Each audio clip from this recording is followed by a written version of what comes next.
따뜻한 오늘 큐티온. 그런즉 인자야 이스라엘 족속에게 말하여 이르라. 주 여호와께서 이같이 말씀하셨느니라.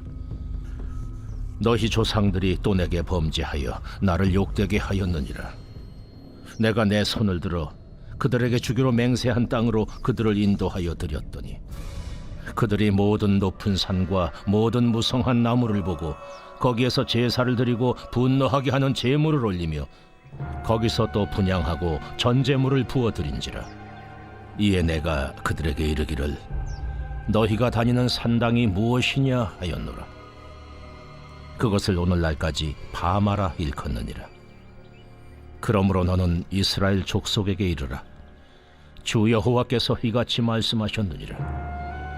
너희가 조상들의 풍속을 따라 너희 자신을 더럽히며 그 모든 가증한 것을 따라 행음하느냐.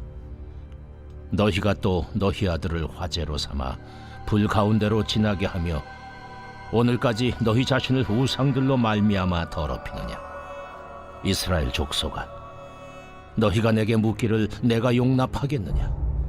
주 여호와의 말씀이니라. 내가 나의 삶을 두고 맹세하노니 너희가 내게 묻기를 내가 용납하지 아니하리라. 너희가 스스로 이르기를 우리가 이방인 곧 여러 나라 족속같이 되어서 목속을 경배하리라 하거니와 너희 마음에 품은 것을 결코 이루지 못하리라. 샬롬. 8월 20일 목요일 큐티온을 기도로 시작하겠습니다. 하나님 아버지 감사합니다. 이 시간 함께 묵상하며 나아갈 수 있는 시간을 허락하여 주시고 또 이 시간 주님 말씀을 다시 한번 깊이 상고할 수 있도록 하시니 감사합니다. 주님 말씀을 따라갑니다. 주님 말씀에 경청하며 나아갑니다. 저희들에게 들어와 함께하여 주옵소서. 예수님의 이름으로 기도드립니다. 아멘.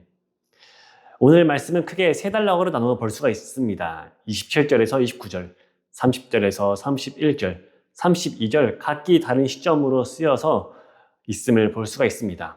27절에서 29절은 과거에 관한 가나안을 들어간 후의 사건을 설명하고 있고요. 30에서 31절은 유다 포로들의 현재 상황에 대한 설명들을 보여주고 있고요. 32절은 미래에 대한 사건을 서술하는 단락의 도입부의 역할을 하고 있음을 볼 수가 있습니다. 이 역사 서술을 듣는 대상인 이스라엘 족속은 하나님의 뜻을 묻기 위해 에스겔을 찾아온 유다 장로들이 대표하는 유다 공동체를 가리키고 있습니다. 또한 하나님은 광야에서 반역한 이들도 이스라엘 족속이라고 부르셨습니다. 그래서 너희 조상들을 포함한 모든 백성들을 향하여서 과거로부터 현재, 미래까지 돌아보게 하시려는 의도를 가지고 있음을 볼 수가 있습니다. 너희 가나안 세대는 언약의 하나님에 대한 신의를 저버리고 우상을 따름으로써 하나님을 모욕하는구나 라는 말을 담아내었습니다. 28절에서 30절 말씀입니다. 가나안 세대는 하나님의 은혜를 입었지만 그들의 눈은 하나님이 아닌 높은 산과 높은 나무, 무성한 나무들로 향하였고 그곳에서 온갖 우상들에게 제물을 바치며 분향하고 전제물을 부어 그들이 예배함을 볼 수가 있습니다. 이 예배함은 하나님에게 진노를 사버린 계기가 됩니다. 그래서 하나님은 너희가 다니는 산당이 무엇이냐라고 물어보십니다. 이 말씀은 답변을 요구하는 게 아니라 이스라엘의 행위를 책망하기 위함입니다. 그리고 30절에서 31절로 이어지면서 그러므로 너는 이스라엘 족속에게 이르라 하면서 에스겔에게 세 가지 질문을 던지십니다. 그러므로 너는 이스라엘 족속에게 이르라 하면서 세 가지 질문을 하십니다. 먼저는 조상들의 풍속을 따라 자신을 더럽히고 있느냐라는 질문입니다. 여기서 더럽힘, 니트메임이라는 단어는 행위의 현재적 지속성을 나타내고 있습니다. 조상들의 풍속을 따라서 지금까지 계속해서 행하고 있기 때문에 그들을 질책하시면서 하시는 말씀이십니다. 그리고 두 번째입니다. 조상들의 가증스러운 우상들을 따라 행음하고 있느냐라는 질문입니다. 여기서 행음, 조음을 사용해서 행위의 지속성 또한 나타내고 있음을 볼 수가 있습니다. 여기서 행음은 우상을 섬기는 종교적 외도를 말하고 있습니다. 이는 유다 포로 세대가 광야 2세대가 우상을 쫓았던 그 모습을 이야기하고 있습니다.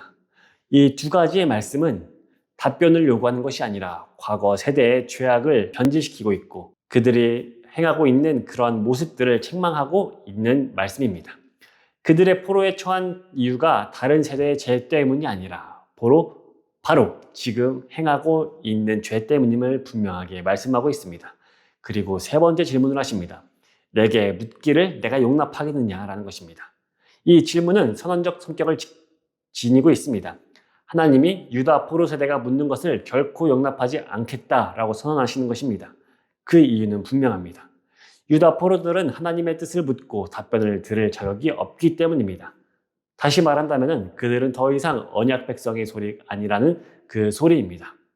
왜냐하면 아들을 화제로 삼아 불 가운데로 지나가게 하고 조상들의 패역한 그 행위들을 여전히 행하고 있었고 우상을 섬김으로써 자신을 더럽히고 있었기 때문입니다.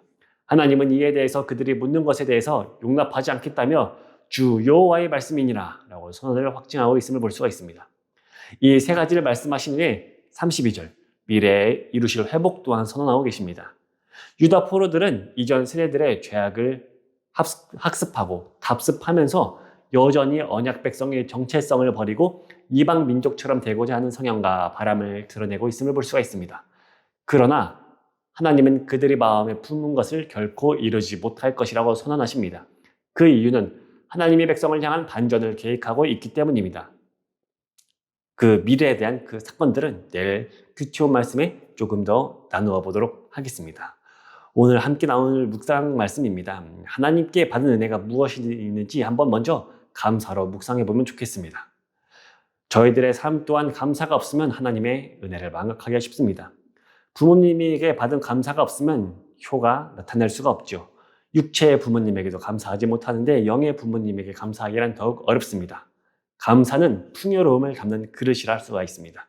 감사하며 인생을 부유하게 하는 저와 여러분들이 되면 좋겠습니다. 그리고 두 번째로 묵상할 질문은요. 내 인생에 하나님과의 관계를 단절시키고자 하는 것이 있다면 무엇이 있는지 한번 돌아봤으면 좋겠습니다. 참 점검해보기 어렵고 난해한 질문일 수 있지만 만약에 우리의 행동 가운데 이것을 한다면 영의 욕구보다 먼저 육의 욕구가 먼저 올라온다던가 하나님과의 교제 시간들을 가로막게 하는 것들이 있는데 그것이 저희들의 생각이 될 수가 있고 행해오던 습관이 될 수가 있고 스스로를 속이던 여러 가지 행위들이 될 수가 있습니다. 그러한 것들이 무엇인지 함께 묵상해 보면서 과연 하나님과의 관계를 맡고 있는 것은 무엇이 있는가 함께 돌아보면 좋겠습니다. 함께 기도하겠습니다.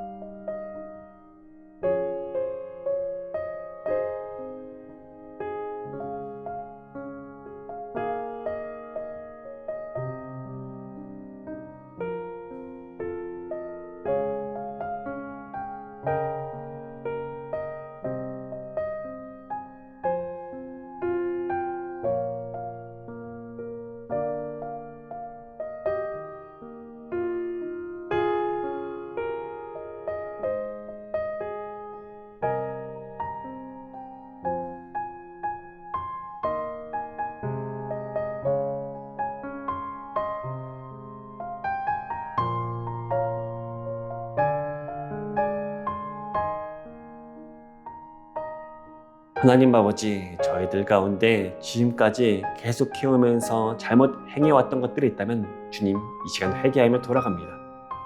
저희들이 알고 행하는 것보다 저희들 습관 가운데, 몸 가운데 보이지 않게 드러나고 있는 수많은 죄악들 가운데서 저희들을 건져주시고 더 이상 그 가운데에, 그 죄악 가운데에 머무르면서 점점 소실되어가는 생명으로 살아가는 것이 아니라 주님께서 들어오시고 새롭게 하심으로써 새로운 인생을 살아가는 저와 청년들이 되기를 소망하오니 늘 저희들 가운데 들어와 주셔서 말씀하여 주시고 주님 말씀을 늘 귀 기울이며 나아갈 수 있는 용기를 허락하여 주옵소서. 예수님의 이름으로 기도드립니다. 아멘. 오늘은 목요일입니다. 여러분들 화이팅 하세요.